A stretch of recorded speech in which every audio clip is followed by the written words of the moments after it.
Maersk, turn the tide! Maersk, turn the tide! No more weapons for genocide! No more weapons for genocide! Maersk, you can't hide! We charge you with genocide! We charge you with genocide! The Nusrat Camp massacre, where over 274 Palestinians were killed and 800 wounded in less than an hour. Shame! Shame! As we have seen throughout this genocide in Gaza, the Zionist entity has dropped numerous bombs on the marketplace in the camp to inflict mass panic, distress, and cause mass casualties. Who directly profited off this massacre? Maersk! Shame! Maersk has historically served imperial interests and continues to do so today. The majority of Israel's weapons are supplied by the United States. Shame! Shame! The fast weapons shipments that Maersk guarantees bolsters U.S. imperialism in our entire region. During the war on Iraq and Afghanistan, Gordon Holder, a retired Navy Vice Admiral, said in an interview, "The Defense Department doesn't have enough ships by itself to ship all our weapons in a timely manner. It would take a decade. It would be more expensive and it would detract from its ability to do other missions. The partnership with our commercial carriers is essential." Historically, Maersk is the company that has benefited the most from the U.S. military's dependence on commercial shipping lines. Shame! Playing a central role in shipping military supplies and equipment to Iraq and Afghanistan. From 2001 to 2012, Maersk, along with one other company, was awarded at least $11.5 billion in defense contracts and handled more than 90% of all military cargo to and from Iraq and Afghanistan. Shame! Maersk received close to $1 billion in contracts from the U.S. military in 2011 to ship supplies and equipment across the globe. Most of this has been tied to the U.S. war on Iraq and Afghanistan. Shame! If that wasn't enough, in 2005, Maersk was owned by DISA, a weapons manufacturer that sold weapons to countries in civil wars such as Colombia. Shame! Maersk has been allowed to skate by without any mention for too long. We are here today to unmask them and the huge role they have played not just in the current genocide of the Palestinian people, but in oppression and suffering across the world so that they can profit. Shame! We are one of 18 cities responding to an international call against Maersk's involvement with genocide.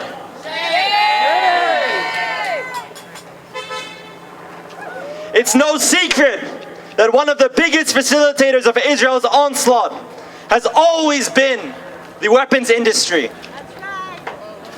When the US approves of $17 billion in military aid to Israel, where does that aid come from? Where do they get their weapons from? The US! 68% of Israel's weapons comes from the United States. And they come from companies like Raytheon that produce the bombs to blow up children, Lockheed Martin that produce the Hellfire missiles, and the F-35 fighter jets that burn them alive, Northrop Grumman that provides them with surveillance for targeting those children. Shame!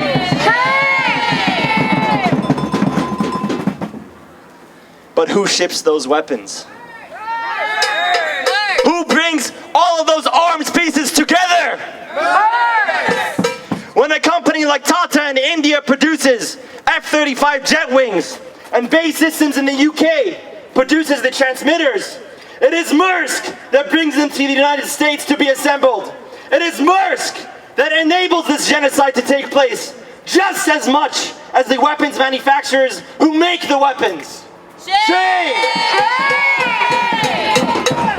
Since October, Maersk has transported more than $300 million worth of weapons components for major arm manufacturers in the United States.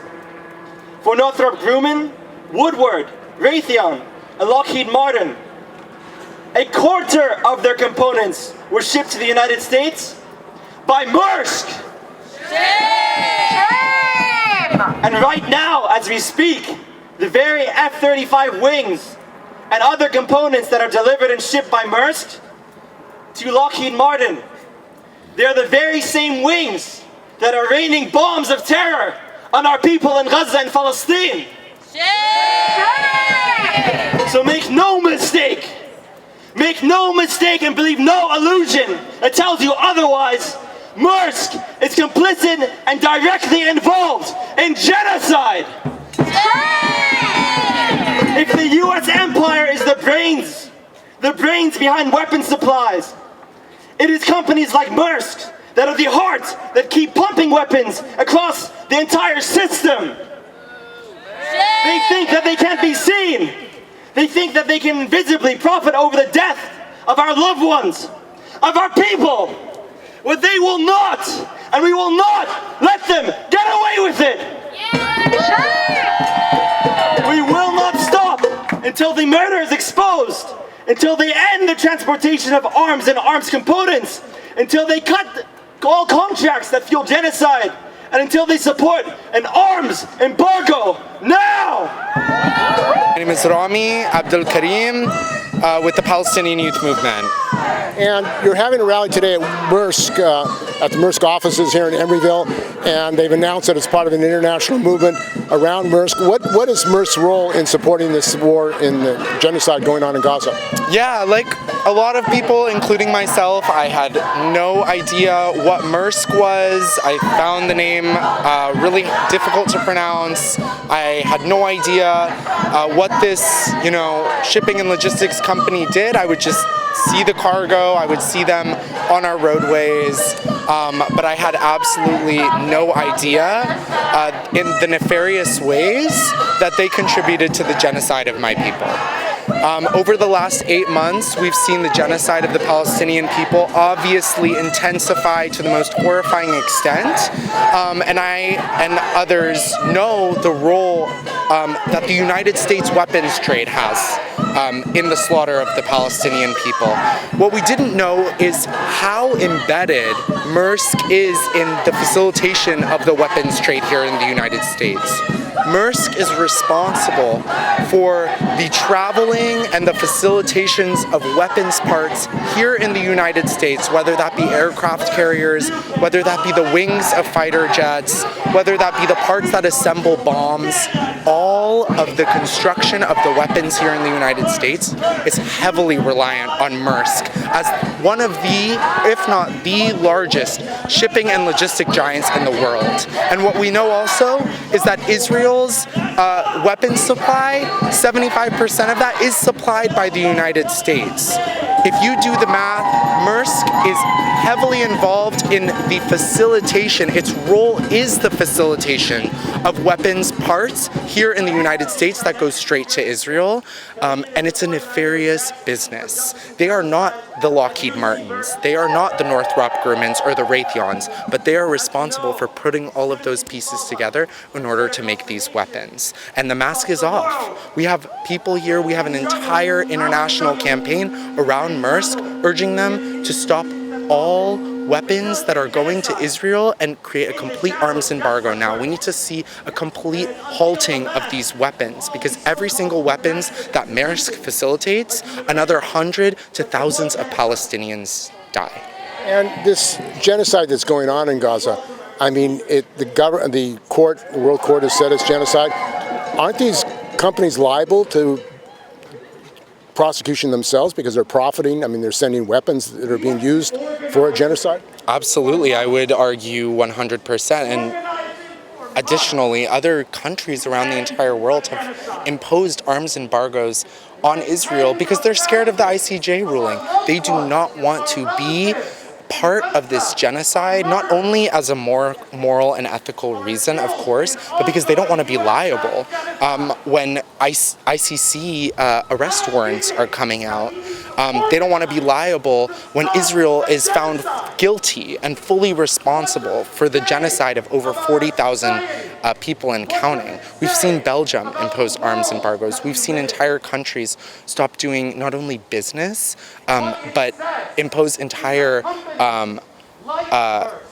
ending all cooperation with the Israeli government. We've even seen Japanese weapons manufacturers stop sending weapons to Israel for that exact same reason. I mean, this is actually a bad business choice for Maersk. For any business selling weapons or assembling weapons in the United States to send to Israel, that is a liability that they are assuming now, and it's going to bite them in the end of the day. And what we're telling them now is it's not too late. Stop sending weapons immediately.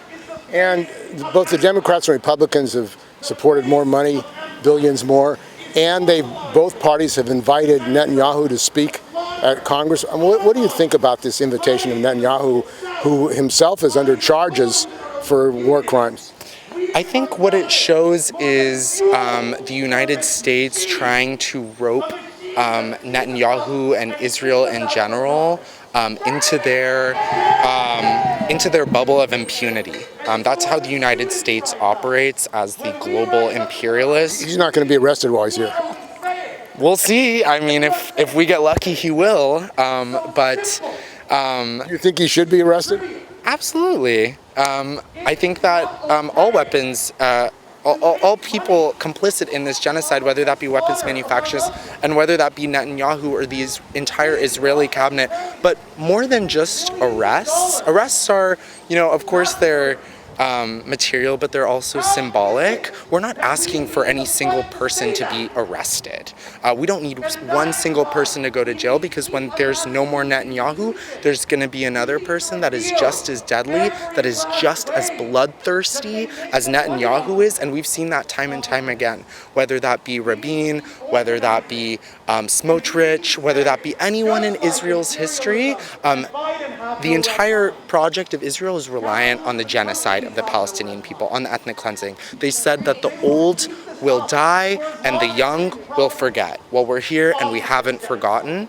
And we know, and we're not fooled, that a regime change, whether it's Netanyahu, Yoav Gallant, anyone replacing Netanyahu's role, is going to have the exact same goal, because it's a ship that's functioning without a supreme leader. It is a ship that has one goal, and that is to take over every inch of Palestinian land. And the fact that Palestinians are still here, they're still resisting, and there's so much resistance here in the United States, shows that even without an arrest warrant, it doesn't matter. There is going to be resistance and pressure from the ground up. And it's actually going to be the people that stop Israel from their massacres and from their genocide. It's not necessarily going to be an arrest warrant, though that would be great to see Netanyahu in handcuffs. And the ILWU Local 10 has passed a resolution calling for a boycott of all military cargo.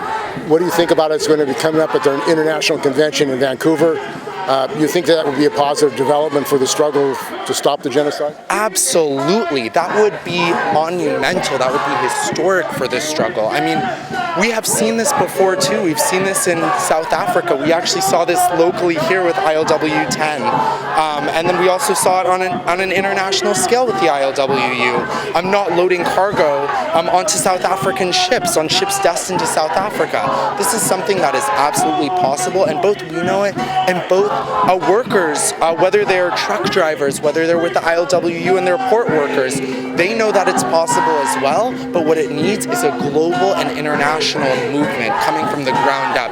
It's the relationship between workers and the general public, who are composed of workers as well, working together for a common goal, and that is an end to the genocide of the Palestinian people. That is the right of not only Palestinians but indigenous people around the world to have a sovereignty over their own land, and it's the right of workers to end exploitation themselves, to seize the means of production and have ownership over their labor, over their working conditions, and have a piece of the pie. And we can do this together because our struggles are absolutely interlinked. We see the ways that Palestinians were absorbed to be a cheap labor supply for Israel. We've seen these crossovers, and we also see how global companies are exploiting their workers to create weapons of mass destruction, and we've seen workers retaliate over the past 8 months.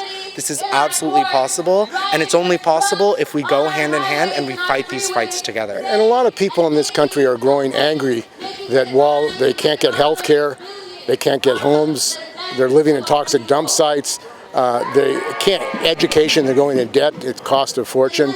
You've had strikes of the graduate students, which have been repressed, that they have unlimited money for the war. Is that because of the system? Is that war profiteers? I mean, it seems like there's an unlimited budget to give billions more for Israel, Ukraine, and for the militarization of Asia. Absolutely. I mean, when it comes to giving money to Israel, we can write literally a blank check in a matter of seconds. But when it comes to homelessness, when it comes to food stamps, when it comes to all these like basic needs, necessities, our pockets are empty, and we see this from the municipal level to the state level to the national level and the international level. We have all of these problems that no one is willing to solve, but when it comes to supporting war, when it comes to literally bombing people so badly that they are being decapitated, we have as much money as the eye can see for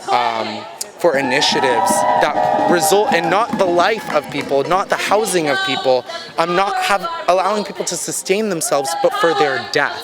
Why are we an economy? Why are we a world that prioritizes death over life? Because imperialism and capitalism prioritizes the exploitation and the destruction of one people over the other. That one people, not only just being Americans, because we know what the material reality is like for most Americans in this country. It's not good. It's not just Americans, but it's the 1%. It's the white, political, economic, ruling class, and that's gotta go.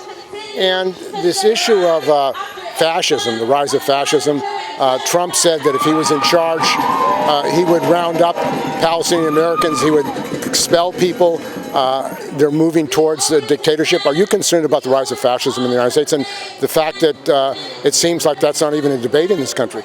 Absolutely, I'm concerned, and the rest of the entire movement is concerned about the rise of fascism and Trump. And you know, it seems like the best strategy for the Democratic Party would be to adopt the primary political view of the masses in this country, which is an arms embargo, which is the freedom for the Palestinian people. We've seen in San Francisco over 50,000 people taking the streets, one of the biggest marches in San Francisco that people have seen in lifetimes. This is a popular position. But while the Democrats and while the entire country is worried about fascism and the rise of fascism, which is very, very real and which will be expedited by a Trump presidency, they seem to have no desire or inclination to pick up that political demand as a part of their party platform. They have no desire to heed the will of the people, so what they're actually doing is expediting that presidency. They're actually helping Trump by, in some of Trump's rallies, they're talking about peace and reality. Right. Yeah, they're expediting a Trump presidency, and we've seen it time and time again. We saw Biden say that the red line for sending weapons was an invasion of Rafah. That was 1 month ago. An invasion of Rafah started 4 weeks ago. We have seen no halting. What is that saying to Democratic voters? What is that saying to voters whose primary issue is the genocide that's been happening, especially after 8 months? This has not died down in this country. People haven't said, oh, I'm gonna go, it's been a couple months, I've been in the streets and I'm tired. We're not tired. We've been here, and we've shown that we're here. We just had a conference with 3,000 people saying no ceasefire, no votes to Biden. If they're listening, they will halt all arms shipments to Israel and cut ties with genocide. That is the answer. So while it's on the people to create our own future, putting that individual responsibility of a Trump presidency on the people is alleviating the responsibility of the Democratic Party to be accountable to their base. And we're telling them, hey, we're your base, stop doing this. And it actually exceeds party lines too. We've seen a rise in Republicans who are actually against this war, who are actually against Israel and against the sending of weapons. So this is a multi-party endeavor, and if they're smart, they'll listen. But there is no working class party, Labor Party. in this country, there's a political vacuum, which is really quite dangerous. I mean, you see the development of a political development in this country because people are angry at both parties, actually. Absolutely, and we actually haven't seen very much policy change with Joe Biden at all. We've seen no increase in the material conditions for the working class in the last couple years. When we know that these policies could be done like this, we know that all it would take is a phone call to President Netanyahu, for Prime Minister Netanyahu, from Joe Biden to end this genocide. We know that all of these things here and abroad could change in a matter of seconds if there was a will. But for the political ruling class, there is no will. And so our job is to create a crisis, a political crisis, an economic crisis, and a social crisis for the ruling class, and that transcends party lines. That Palestine and workers' rights are a non-negotiable. In the West Coast, in Auckland, when I come here, there's a lot of activism which actually galvanized my heart and mind. So thank you for coming here. So first, when we filed this case, the case of genocide, of aiding and abetting genocide, and of our family members, right now we are talking about hundreds of our brothers and sisters, neighbors, friends, aid workers, paramedics, professional doctors. All of Gaza University have been obliterated from the face of the earth. 32 of the hospital out of 35 hospitals have been leveled to the ground. 3 churches that actually aged in the human history. As you know, Gaza is one of the most oldest city on earth. All of them have been obliterated. 650 mosques have been obliterated. So it is not even a genocide. It is cultural genocide, it is emotional genocide, it is medical genocide, it is ecocide. Obliterating all of the kids are in Gaza. No one can go to universities in Gaza. I have 80 family of my nieces and my cousins who were in the school. They have no schools. So to have their brothers and sisters in the United States and everywhere, not to stand idly by, but to support them in a humanitarian and a humane and revolutionary manner, this is what I expected from a student that I was teaching in the US. So that's hats off to you, and we love you, and hats off to you again.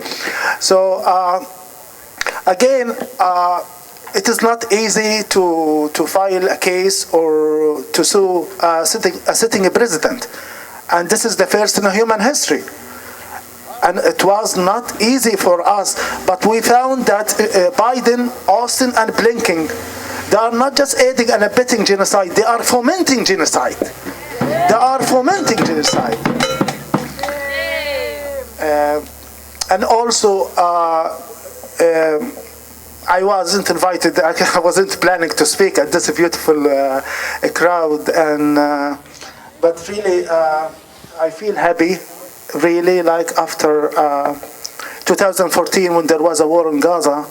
It aches my heart. There is a lot of movement rising up, and right now there is a genocide, but I see people are seeing how the indigenous people in Palestine have struggled for the last 100 years since before declaration 1917, and also the ethnic cleansing of 520 villages in 1948, and the obliteration of all of our human rights and our indigenous rights in Palestine.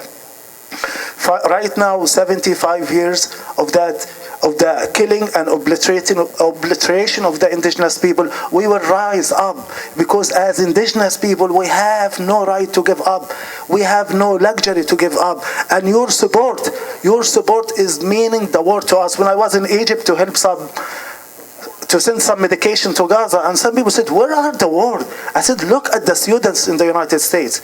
Look how they are in the schools. Actually, they are doing encampments. For some people, like 5,000 miles away, because humanity is linked, and our humanity is the same. And it does not matter if you are Jewish, Christian, or Muslim to support Palestine. You have just to be a human being, just a human being. This is the most live-streamed, most corroborated, most well-substantiated genocide in human history.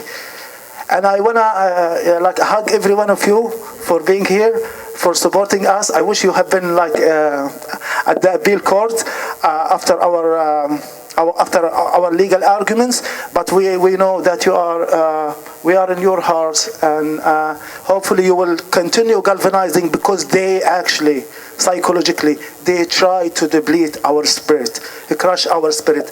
But we need to find every way, we need to spare no effort to galvanize our hope, galvanize our spirits, because injustice anywhere is a threat to justice everywhere, as Martin Luther King Jr. said. Thank you.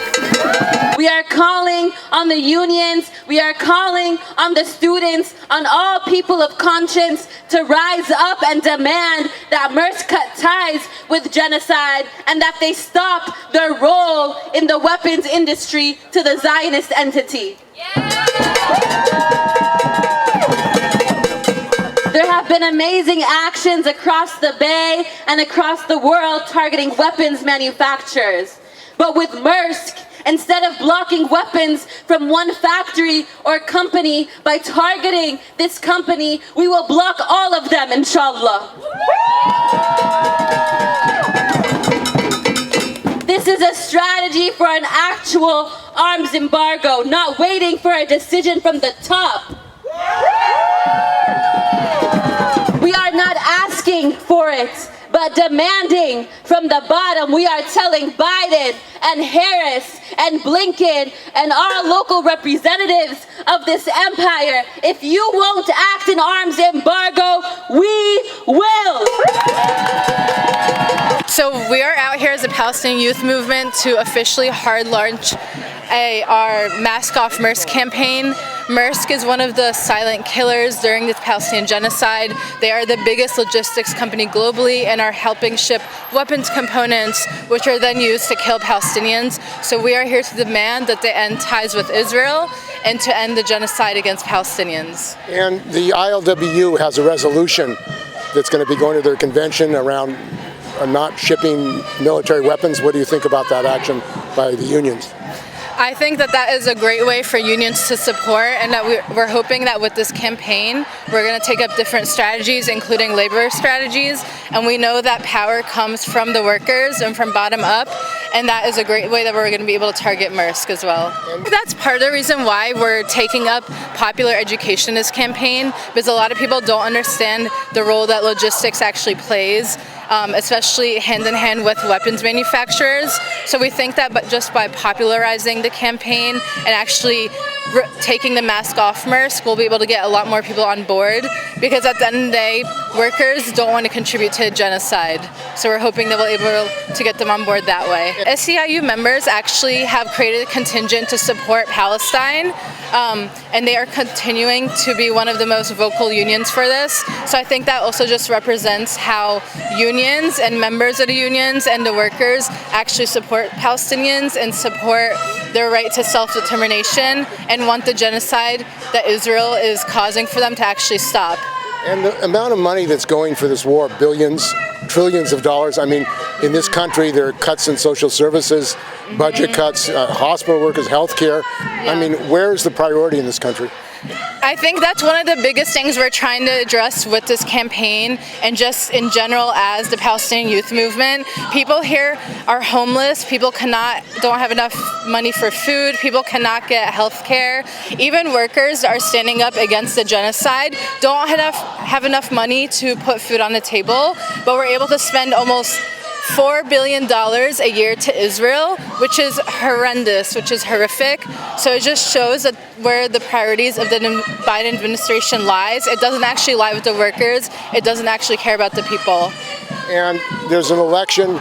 Do you think people in this country have a choice at this point? The Democrats and Republicans apparently both support more military aid to Israel. I think that if Biden and the Democratic Party actually wants the people in this country to support them, they need to actually enforce a ceasefire deal. They have the power, they have the financial power, and they need to actually push for that if they want people in this country to support the Democratic Party. Genocide!